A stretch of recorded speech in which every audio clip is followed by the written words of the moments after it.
Live mula sa GMA Network Center. Ito ang 24 Oras. Magandang gabi po, Luzon, Visayas at Mindanao. Anumang oras ay nasa Pag-asa Island na ang BRP Laguna na may dalang mga bagong supply sa isla.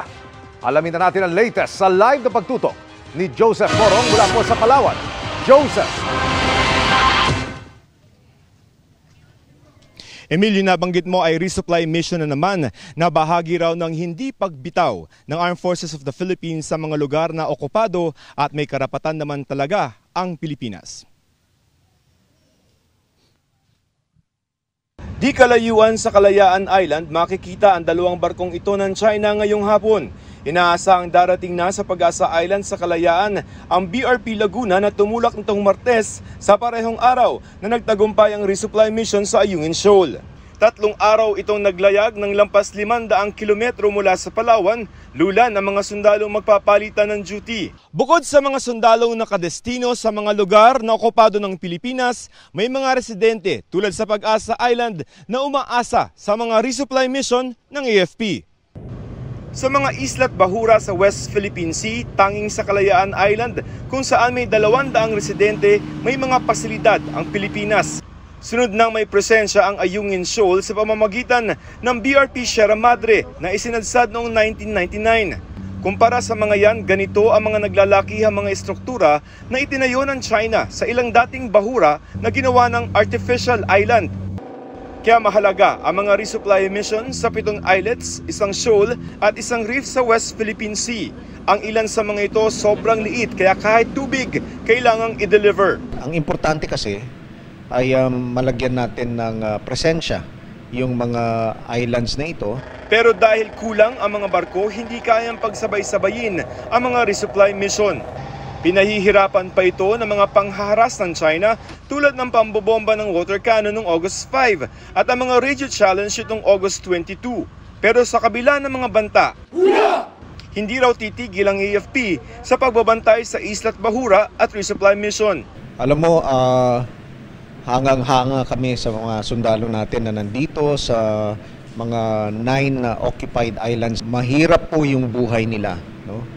At mapanganib din ang mga ginagawa ng ating mga sundalo at ng ating mga Coast Guard na nagdadala ng mga supplies. At hindi pakakawalan ng Pilipinas ang mga lugar na sakop nito. Meron po tayong exclusive economic zone at dapat ay ang mga Pilipino, lalong-lalo na yung ating mga fisher folks, ay dapat malaya na pumunta dito upang mangisda.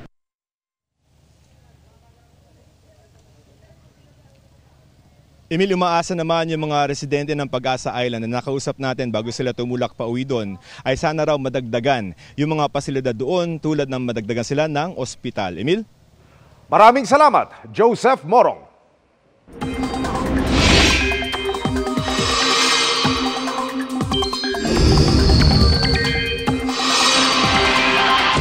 Mga kapuso, lalo pang lumakas ang bagyong Goring at isa ng severe tropical storm. Bukod sa mga lugar sa Northern Luzon na isinailalim sa wind signal, makakaranas din ng masamang panahon ang iba pang bahagi ng bansa dahil sa hanging habagat na palalakasin ng bagyo. Nakataas ngayon ang wind signal number 1 sa Batanes, sa eastern portion ng Babuyan Islands, ng mainland Cagayan at ng Isabela. Asahan ang malakas na bugso ng hangin na may kasamang pag-ulan sa mga lugar na yan. Huling namataan ang sentro ng bagyong Goring sa layong 260 kilometers silangan ng Calayan, Cagayan. Taglay na nito ang lakas ng hangin na 110 kilometers per hour at bugsong aabot sa 135 kilometers per hour. Mabagal itong kumikilos pa southeast. Sa forecast track naman ng Pag-asa, inaasahang magpapatuloy ang pa-southward na kilos ng bagyo, saka po yan maglulup o iikot paakyat. Dahil magbabago ang direksyon ng bagyong Goring, posibleng mapanatili nito ang mabagal na galaw. Inaasahan ding lalo pa yang lalakas. Hindi pa rin inaalis ang tsansang maging super typhoon ito. May low pressure area naman sa labas ng PAR at ayon sa Pag-asa, wala pa naman yang direktang epekto sa anumang bahagi ng bansa. Pero sa ngayon, patuloy ho nating tututukan. Patuloy na hahatakin o palalakasin ng bagyong Goring ang hanging habagat na magpapaulan sa malaking bahagi ng bansa. Dahil din sa bagyong Goring at Habagat, magiging maalon at delikadong pumalaot sa ilang baybayin ng Northern at Central Luzon. Batay naman sa datos ng Metro Weather, posibleng ulanin bukas ang Ilocos Region, Cagayan, Isabela, pati ang western section ng Luzon, kasama ho ang Bicol Region. Halos ganito rin ang inaasahang panahon sa linggo. May tsansa ng matitinding ulan lalo na sa Northern Luzon, pati sa Mindoro at Palawan. Sa mga taga Metro Manila naman, maging handa dahil posible ring umulan ngayong Sabado at Linggo. Kaya kung may planong mamasyal, make sure na laging may dalang payong. Sa mga kapuso naman natin sa Visayas, may ulan sa Panay Island at Negros Provinces bukas hunang umaga. Sa hapon, may pag-ulan na rin sa Central Visayas at sa Eastern Visayas. Magpapatuloy ang pag-ulan sa Linggo at may malalakas na ulan na dapat asahan sa Western Visayas pati ho sa Leyte. Para naman sa Mindanao, maulan din ang panahon bukas ng hapon sa maraming lugar, kabilang ho dyan ang Zamboanga Peninsula, Northern Mindanao, Soc-Sargen, kasama ho ang Davao Region. Sa Linggo, mas malalakas na ang ulan na inaasahan kaya mag-ingat mga kapuso. At yung mga nagkukulay orange ho at red sa ating rainfall map ngayon, ang ibig sabihin niyan ay heavy to intense rains. Kaya maghanda sa posibleng pagbaha o pagguho ng lupa. Sa holiday naman sa Lunes, halos buong bansa pa rin ang uulanin lalo na sa hapon. At bilang gabay naman sa mga magbabalik eskwela sa August 29, may mga pag-ulan pa rin lalo na sa Central Luzon, pati sa Southern Luzon at sa Visayas. Kaya sa mga teacher at estudyante ho natin dyan, huwag kalimutang magdala ng payong parate. At yan muna ang latest sa lagay ng panahon. Ako po si Maureen Shrivers para sa GMA Integrated News Weather Center. Kami ang inyong maasahan, anuman ang panahon. Sa mga oras na ito naman ay nagtitipon-tipon na ang mahigit 50,000 basketball fans para sa pagbubukas ng FIBA World Cup 2023. Ang sitwasyon sa Philippine Arena sa Bulacan, tinutukan live ni Martin Javier. Martin?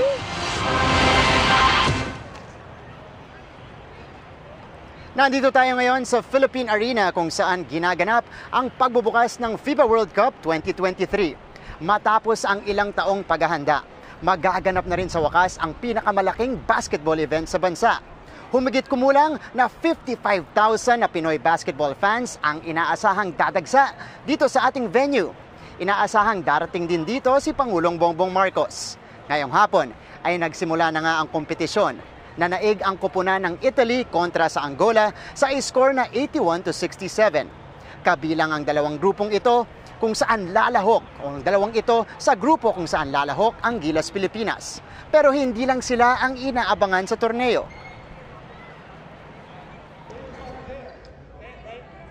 Marami ring basketball fans ang nakabantay sa Team USA.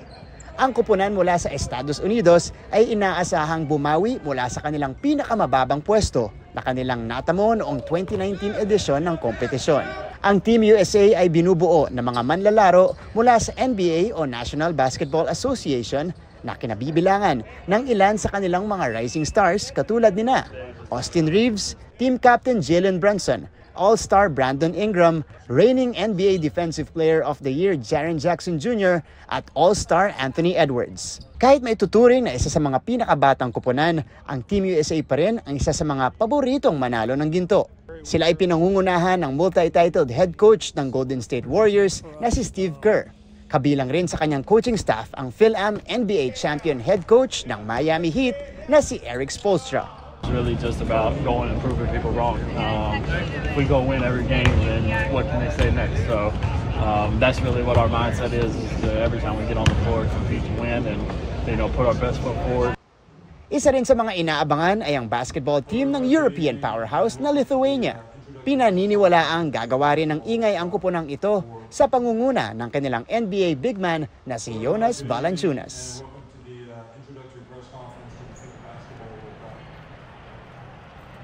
Kasalukuyang nagaganap ang opening ceremony ng FIBA World Cup 2023. May ilang performer na magbibigay saya kasabay ng engranding produksyon. Inaabangan rin ang laban ng Gilas Pilipinas kontra Dominican Republic. Mula rito sa Philippine Arena at para sa GMA Integrated News, ako si Martin Javier, nakatutok 24 oras. Maraming salamat sa iyo, Martin Javier. At sabay sa opening ceremony ng FIBA World Cup 2023, ang long weekend para sa ilan. Kaya kamustahin natin ang trapiko sa NLEX. At nakatutok live si Ian Cruz. Ian, kamusta na? Alam mo, Vicky, bago dumilim ay nakapag-ikot pa tayo dito sa North Luzon Expressway. At sa mga sandaling ito, Vicky, makikita natin napakabilis ng daloy ng trapiko dito sa NLEX na siyang pangunahing daanan patungo sa venue kung saan nga ginaganap ngayon ng FIBA World Cup. Ganito ang daloy ng trapiko ng daanan ko ang North Luzon Expressway kaninang bago magtanghali. Papasok pa lang ng Balintawak Toll Plaza, nakaabang na ang mga enforcers para alalayan ang mga papunta sa pagbubukas ng FIBA World Cup sa Philippine Arena sa Bukawi, Bulacan. May mga tauhan din ng NLEX sa kahabaan ng expressway. Mabuti na lang daw at natapos kaninang umaga ang repair sa girder na tinamaan ng isang container van sa Marilao Bridge kahapon. They've been working since last night na maayos yun. Kaya if you notice this morning, tumukod ng as much as 1.5 kilometers. But as promised, 10 o'clock, mabubuksan na. Wala mang matinding traffic. Naimbudo ang mga Gilas Pilipinas fans na nagpakabit ng RFID. Kailangan nila yan dahil walang cash lane sa Ciudad de Victoria Toll Plaza. Dito yata kami matatraffic eh. So hintay lang kami. So matatapos na rin naman siguro. Bawas traffic din sa hapon ang mga nasa Philippine Arena na bago pa magtanghali. Mismong NLEX Corporation na rin ang nagmando ng parking sa venue. To our surprise, ang dami ng tao. No? Halos mapuno na ata yung parking eh. So, which is good. At least ma-disperse yung movement ng tao. Kung walang sasakyan, may 12 P2P shuttle bus points naman sa Metro Manila, Bulacan at Pampanga. 400 bus ang maghahatid sundo sa mga yan papunta at pabalik sa arena ng libre. Ang ibang panorte para sa long weekend, maagang umalis para hindi sumabay sa bulto ng sasakyang patungong Philippine Arena. In-expect po kasi namin yung heavy traffic, magbabakasyon po sa Zambales. So maaga po umalis ng bahay para iwas traffic po.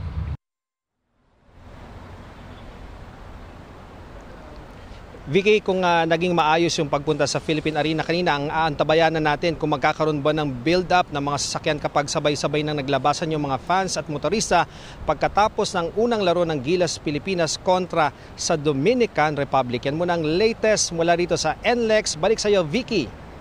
Maraming salamat sa iyo, Ian Cruz. Mga kapuso, biyahing Baguio ang ilang turista ngayong long weekend. Kamusta naman kaya ang panahon doon lalo't may bagyo? Nakatutok live si Russell Simorio ng GMA Regional TV, 1 North Central Luzon. Russell.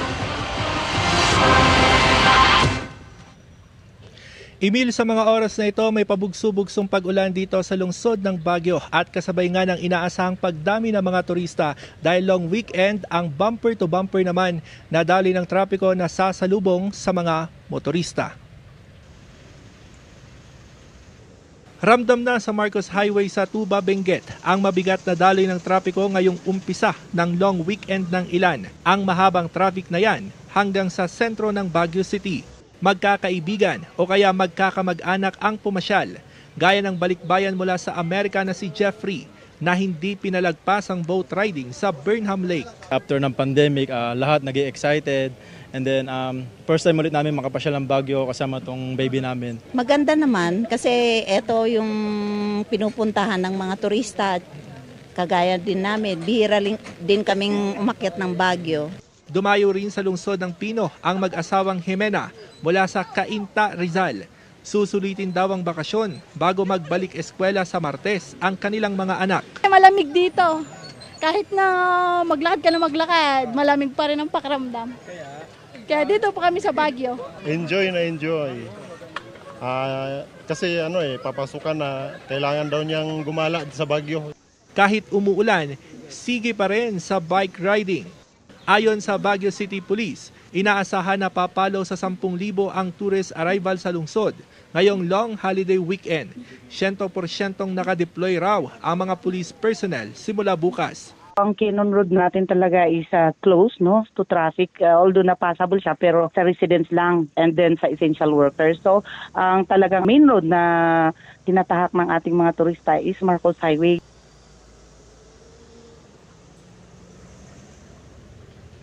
Emil, kahit fully booked na ang ilang hotels dito yan sa Baguio City, tiniyak naman ng Baguio City Hotels and Restaurant Association na marami pa ring accommodation. Abiso naman ng Baguio City Police na umiiral pa rin ang number coding scheme kaya may ilang motorista kanina ang natiketan.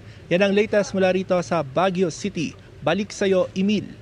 Maraming salamat, Racel Simorio ng GMA Regional TV, 1 North Central Luzon. Pati Australia, tinutukan ng tangkang pagharang ng China sa resupply mission ng Pilipinas sa BRP Sierra Madre.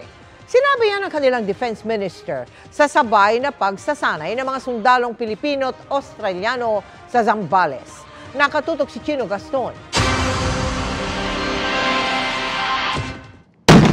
Mga malakas na bagsabog sa baybayin ang naging hudyat ng simula ng amphibious assault exercise ng mga sundalong Pilipino at Australiano sa Zambales. Habang pababa ng mga barko ang mga kalyadong sundalo, nagsimula namang mamaril ang mga kunwari kalaban. Maya-maya'y dumating na para sumuporta ang 2 F-35 fighter jets na nagpakawala ng mga flares. Pati 2 Osprey aircraft na nagmula sa helicopter landing ship na HMAS Canberra. Isa sa ginawang pagsasanay dito sa Alon exercises ang pagsasanib puwersa ng mga Australiano at Pilipinong sundalo. At isa nga sa mga senaryong kanilang pinagsanayan ang pagsakop sa baybayin mula sa karagatan. Gamit ang puwersa ng mga Pilipino at Australiano ang kanilang equipment, kabilang na ang tangkeng ito. Sinaksihan ng pagsasanay ni Pangulong Bongbong Marcos at si Australian Defense Minister Richard Marles. This kind of exercise, this kind of close strategic cooperation between countries around the region is extremely important. Binabantayan din ng Australia ang mga pangyayari sa Ayungin Shoal kung saan ilang beses hinarang ng China ang resupply missions sa BRP Sierra Madre. We talked about Australia and the Philippines doing joint patrols in the maritime domain. We are working on that and we look forward to having the first of those patrols happen soon. Pero ibig bang sabihing hihingi ng tulong ang Pilipinas sa Australia sa resupply mission sa Ayungin? Your specific question puts the cart before the horse. Right now it's well within our capabilities to do so, and that's a Philippine matter because it's Philippine territory. Naasahang pag-uusapan pa ang pagpapalakas ng defense cooperation ng dalawang bansa sa pulong ng Pangulo at ni Australian Prime Minister Anthony Albanese sa Setyembre. Para sa GMA Integrated News, Chino Gaston nakatutok, 24 oras. Happy Friday, chikahan mga kapuso! Mga binibini at ginoo, sama-sama tayong mag-bolt-in sa isang exhibit sa Quezon City. Tampok kasi dyan ang original costumes na ginamit sa 2 hit Kapuso series para sa pagdiriwang ng Buwan ng Wika. Silipin yan sa chika ni Nelson Canlas. Ang mga barong at barot sayang ginamit sa hit Kapuso series na Maria Clara at Ibarra. Gaya ng sinuot ni Binibining Cly Barbie Fortesa, Crisostomo Ibarra Dennis Trillo, Maria Clara Julian San Jose at Fidel David Licauco. Bida ngayon sa isang exhibit para sa Buwan ng Wika. Hindi lang daw mapapa-throwback, kundi may proud to be Pinoy feels din. Magkatuwang ang Kapuso Network at Eastwood City para sa Ugnayan Celebrate Everything Filipino campaign. Hanggang August 31, magtatagal ang exhibit. Mga detalye ng costume, makikita nila na talagang binusisi. Tampok rin sa exhibit ang flight suit na ginamit sa Voltes 5 Legacy na kamakailan ay ibinida rin nila sa San Diego Comic-Con. Present ang lead cast ng Voltes 5 na sina Miguel Tan Felix, Isabel Ortega, Radson Flores, Matt Lozano, Rafael Landicho at Lizelle Lopez. Ito isang aspect ng show namin na gusto naming ma-experience nila first hand. Makita nila kung ano yung mga detalyeng nakalagay sa costume. I'm so happy to see all of the details and work that went into the costuming for the show. Kanina po nanginginig po ako na-excite na sobrang lapit po. Dati po kasi sa TV lang po, sa YouTube lang po. Sa nalalapit na pagtatapos ng Voltes 5 Legacy, nasesepangs na raw ang cast. Pero siguradong sulit daw para sa Kapuso viewers ang ending ng first live action series ng sikat na anime. We're also so excited kasi isa rin sa mga best parts ng series na to is yung finale namin. And alam namin na sobrang ma-enjoy din ng mga tao. Abangan nyo po kung ano magiging ending ni General Zandra at ni Zardos dito sa live action. Nelson Canlas, updated sa Showbiz Happenings. Sumuko si dating US President Donald Trump kasunod ng asunto kaugnay sa tangkang pagbaliktad umano ng resulta ng 2020 US elections. Nakatutok si Tina Panganiban Perez. Dumating sa Atlanta, Georgia si dating US President Donald Trump sakay ng kanyang private plane. Ito ay para sumuko sa Fulton County Jail matapos siyang kasuhan ng pagtatangka umanong baliktarin ang resulta ng 2020 US elections kung saan siya tinalo ni President Joe Biden. Sumalubong sa kanya ang mga taga-suporta, pati ang mga kontra kay Trump. Pagka-aresto sa kanya, kinunan si Trump ng mugshot na inilabas ng Sheriff's Office. Ito ang kauna-unahang mugshot ng isang dating Pangulo ng Amerika. Nagugat ang kaso sa pagtawag umano ni Trump sa isang election officer sa Georgia na hanapan daw siya ng mga boto para mabaliktad ang pagkatalo roon. Bago bumalik sa New Jersey, muling pinabulaanan ng dating US President ang mga alegasyon. What has taken place here is a travesty of justice. We did nothing wrong. I did nothing wrong. What they're doing is election interference. Ito ang ika-4 na kasong kriminal na kinakaharap ni Trump.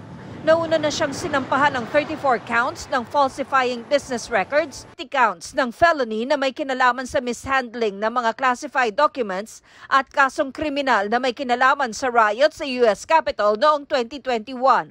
May balak muling tumakbo si Trump sa darating na eleksyon sa 2024 at sinasabing siya ang nangungunang kandidato ng Republican Party.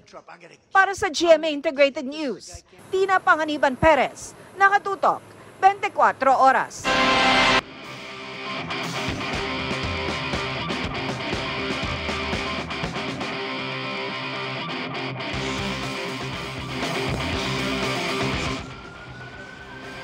Fly high na parang butterfly?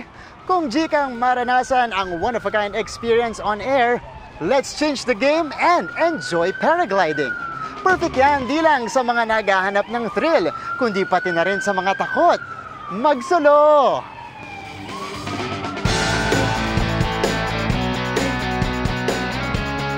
You up for a game-changing high? Literal na susubukan nating lumipad for today's adventure. Kayanin ko kaya mag-paraglide? Tara, let's find out!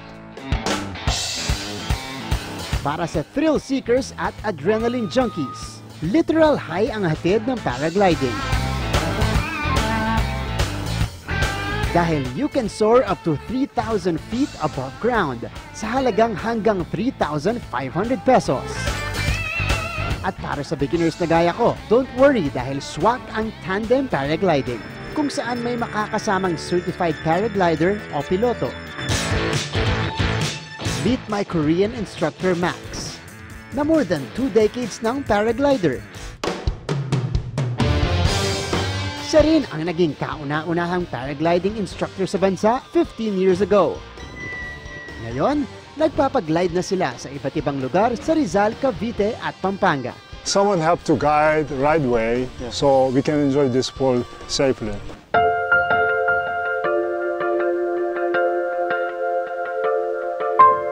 I also met Angelica na walang takot to take a leap kahit minsan na raw hindi sinalo ng isang pa-fall. Yun, sa take-off pa lang nagsisisigaw na ako. Talaga? Yes. Sige, sinisigaw mo para mawala yung kaba mo o sinisigaw mo dahil heartbroken ka? Pwede both. Pwede both? Oh. As an extreme sport, dependent sa wind condition ang paragliding. Hindi uubra kung masyadong malakas o sobrang hina ng hangin. Saks lang dapat. Kaya habang naghihintay, safety gear check muna. At nang umaya na ang hangin, it's time to take off. Oh! Let's go! Woo! Wow! Yes, sir! Ayun, nandito na po tayo. Naka-take off na tayo. Kaka-take off lang natin. This is Sir Max.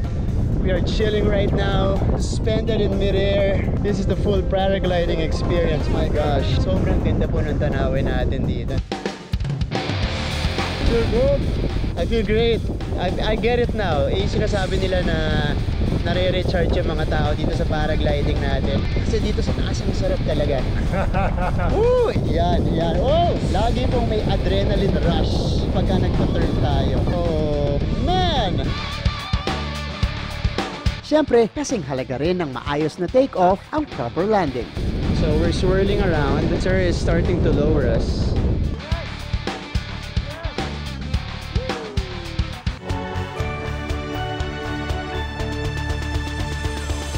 So there you have it mga ka-game changers. That is our paragliding experience. Pag tinitignan mo siya sa simula, challenging, nakakatakot. Pero pag nasa taas na tayo, makakapag-relax ka na at recharge. So, I'm encouraging you guys to try it out as well.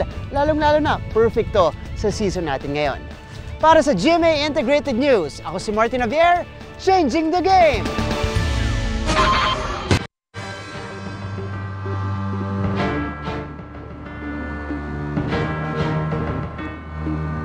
Bukod po sa matinding tagtuyot at malalakas na bagyo, pinangangambahan din ang epekto ng nagbabagong klima sa ating kalusugan.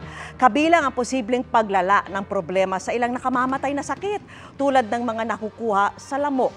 Para po sa ating Climate Change Special Report Series, tampok muli ang isang ulat mula sa GMA Integrated News Weather Center.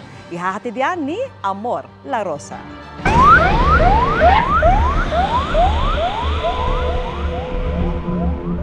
Paano ko ang mga dati ng banta sa kalusugan? May COVID pa nga, dagdag problema rin ang dengue. Namatay dahil sa dengue. Mataas na ang mga kaso ng dengue. Dengue. Palalain pang lalo na nagbabagong klima o climate change.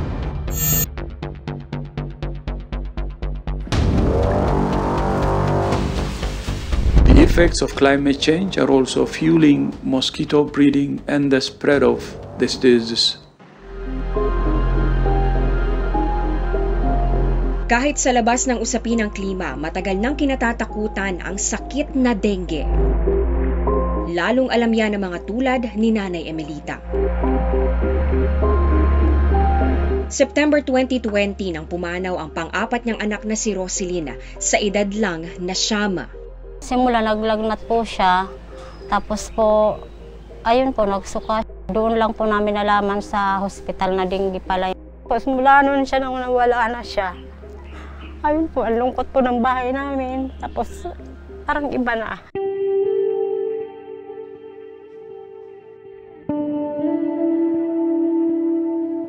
Nitong June 26, sumunod ang apo niyang si Sofia na 4 na taong gulang. Nagsabi na ng doktor na huwag kayong mabibigla kasi ano daw yung lagay niya. 50-50 na daw siya.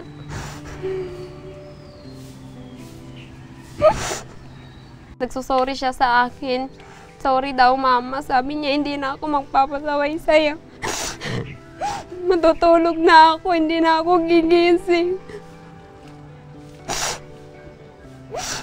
Biglaan lang po nawala kasi yung niya, platelet eh.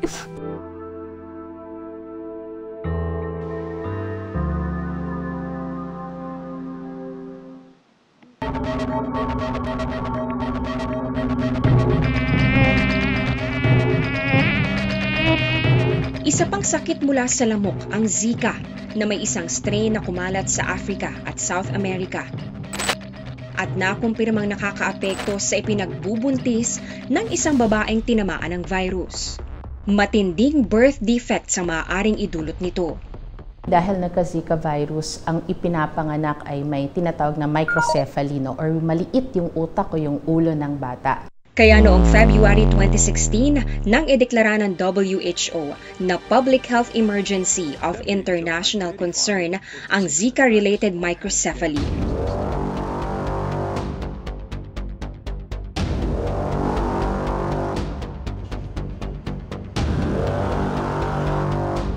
Ayon sa Epidemiology Bureau ng Department of Health, as of February 2023, nasa 78 cases na ng Zika ang naitala sa bansa mula 2015. Sa National Capital Region o NCR naman, naitala ang pinakamaraming kaso ng Zika virus.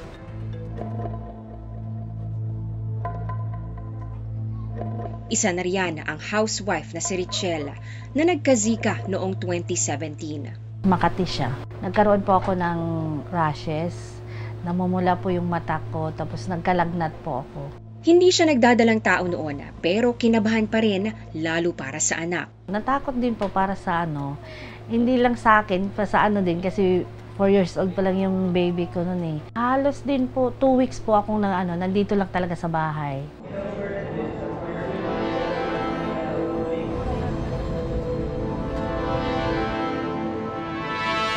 Dumayo rin ako sa Barangay Benedicto sa Haro District sa Iloilo City kung saan nagkaroon ng 3 kaso ng Zika mula sa iisang household.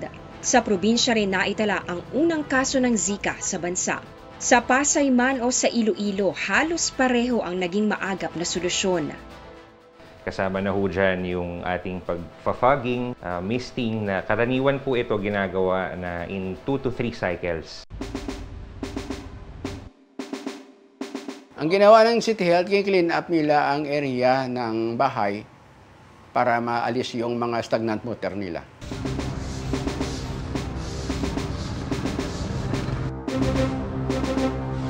Isa sa mga hakbang na ginagawa ng Barangay Benedicto dito sa Haro District sa Iloilo City para makaiwas sa pagkalat ng mga sakit gaya ng Zika o di kaya ay dengue ay yung pagsasagawa ng regular na clean-up drive.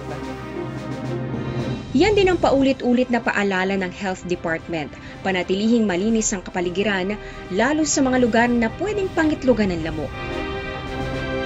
Pero paano kung hindi na ito tungkol sa pagiging makalat lang? Ipinaliwanag ng Health Department ang posibleng epekto ng matagal na tag-init. Because of climate change, tumataas ang temperatura, humahaba yung dry spells natin, and indirectly, it leads to more breeding sites. Nitong mga nakaraang panahon, napapadalas ang salita ng ulan at init na mabilis na tumutuyo sa ibinuhos nitong baha na nagiiwan ng naipong tubig kung saan nangingitlog at nabubuhay ang mga lamok. Ito naman yung nagiging dahilan para tumaas yung mga kaso ng ating mga tinatawag na vector or mosquito-borne diseases tulad ng dengue, even Zika. Sa mga maiinit na bansa, dagdag na pangitlugan ng mga lamok ang epekto ng climate change. Pero dahil din sa lalong umiinit na panahon, nadagdagan na rin ang mga lugar kung saan pwedeng mabuhay ang ilang lamok na may dalang sakit. Tulad sa mga dating malalamig na lugar na unti-unting umiinit.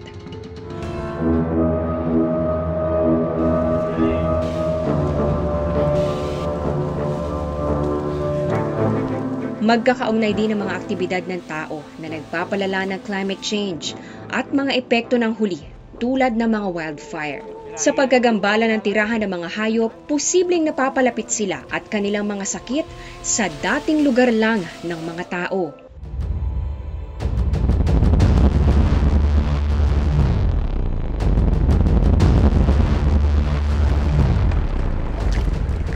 Ibang usapan pa ang mga teorya na posibleng may mga dating sakit na nabubuhay o bumabalik sa pagkatunaw ng mga yelo dulot ng matinding init.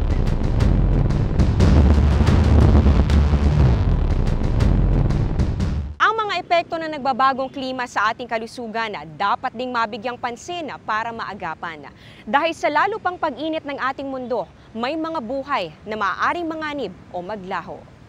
Para sa GMA Integrated News, ako si Amor La Rosa, nakatutok 24 oras.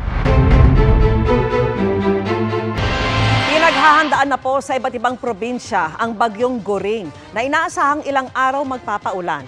Kabilang dyan ang mga lugar na bumabangon pa lang sa pagsalanta ng bagyong Egay. At nakatutok live si Ivy Hernando ng GMA Regional TV 1 North Central Luzon.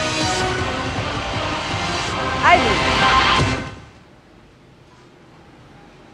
Vicky, bukod sa maghapong makulimlim na panahon ay may mga pabugso-bugsong ulan na rito, dala ng Tropical Storm Goring. Makulimlim at panakanakang pagulan na rin ang nararanasan sa Cagayan.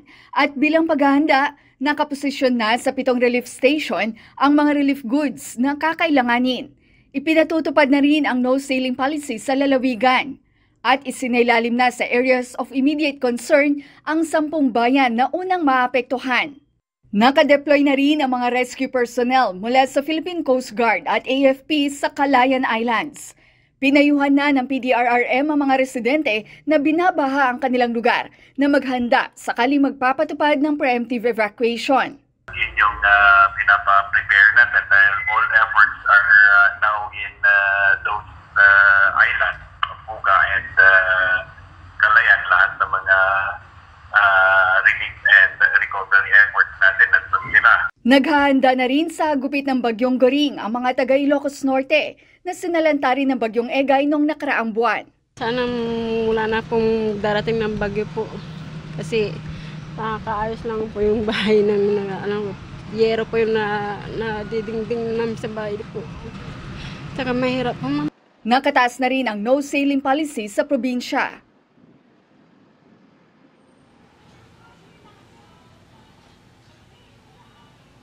Vicky, dala naman ng malakas na ulan kaya hindi na nagawang makalapag ng isang eroplano sa Batanes Airport at kaya bumalik na lamang ito sa Manila ayon sa PDRRMO. Gayunman, wala namang kanselasyon ng flights. Vicky?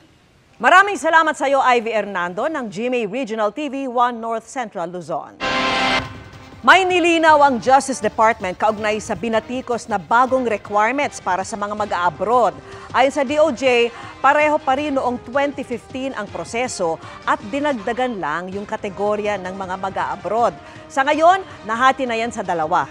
Yung isa, seasoned travelers o may record na ng biyahe, at ang isa, para sa mga first time na mag-abroad na posibleng hinga ng dagdag na dokumento kung mapansing kaduda-duda. Posible silang hindi i-clear sa departure o kaya ipapuntahin sa Travel Control and Enforcement Unit para sa secondary interview. Kung turista sila, pwedeng hingin ang kanilang bank statement o di kaya Certificate of Employment bilang ebidensya ng kakayahang gastusan ng biyahe. Kapag sponsored o ibang tao ang gagastos, kailangan patunayan ang kaugnayan sa pasahero sa pamamagitan ng birth certificate. Pareho rin sa mga OFW pero may dagdag na iba pa. Para naman sa mga seasoned traveler, nakasama raw sa 78% ng mga pasahero, wala naman daw ibang hihingin bukod sa mga basic requirement, passport, boarding pass, visa at return ticket. Ang proseso raw na ito ay para maiwasan ang mga biktima ng human trafficking o illegal recruitment.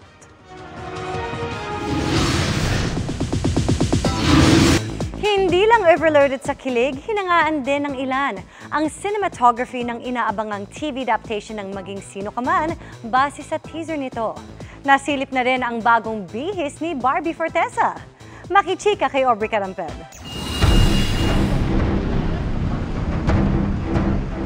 Gigil face si Carding played by David Licauco at tila may akma pang susuntukin sa isa sa mga eksena sa upcoming Kapuso action drama series na Maging Sino Ka Man. But wait, this boy is a girl pala, and it's Barbie Fortesa. Sa orihinal na pelikula, magde-disguise ang karakter ni Barbie na si Monique. Pero binago raw nila ito sa TV adaptation. Aliw nga raw si Barbie dahil first time niyang magbihis at mag-astang lalaki for a role. Ang saya ng experience. Minsan pagka nakayuko ako, medyo hinahawi lang din nila ako. Medyo, ay kayo po pala yan. Ilan lang daw ito sa mga kakaiba nilang gagawin ni David para sa serye. Iba na yung time right now, Gen Z period na. But at the same time, nandun pa rin yung talagang, yung kumbaga yung flavor. Sa inilabas na bagong teaser ng Maging Sino Ka Man, may pasilip na sa ilang eksena ni Carding at Monique. Pati na ang kilig scene na ito. Ipinakita na rin ang ilang artistang makakasama nila, gaya ni Juancho Trevino, Tonton Gutierrez at Jean Garcia. Di lang bigating stars ang aabangan dahil pati ang camera works at execution ng ilang action scenes na idinirect ni Enzo Williams. Talagang pinagtrabahuhan. Nakakabilib. And I feel yung passion nila sa project. So, kahit anong challenges na nangyari sa loob, masaya. Ang saya nila. Dahil sa passion talaga ni Direk and even our assistant director, nakakahawa yun. Na parang na-excite ako na parang, uy, this is different. And Yeah, actually, feel ko yung adrenaline kanina eh. Parang first time kong ma-adrenaline sa eksena. Kasi first time ko nga maging action star. Wow. This September na mapapanood ang Maging Sino Ka Man sa GMA Telebabad. Aubrey Carampel, updated sa showbiz happenings. At yan ang mga balita ngayong Biyernes. Ako po si Mel Tiangco. Ako naman po si Vicky Morales para sa mas malaking misyon. Para sa mas malawak na paglilingkod sa bayan, ako po si Emil Sumangil. Mula sa GMA Integrated News, ang News Authority ng Pilipino. Nakatuto kami 24 oras. Para sa mas mahabang chikahan, visit and subscribe to GMA Integrated News on YouTube. At para sa mga kapuso natin abroad, samahan nyo kami sa GMA Pinoy TV at www.gmanews.tv.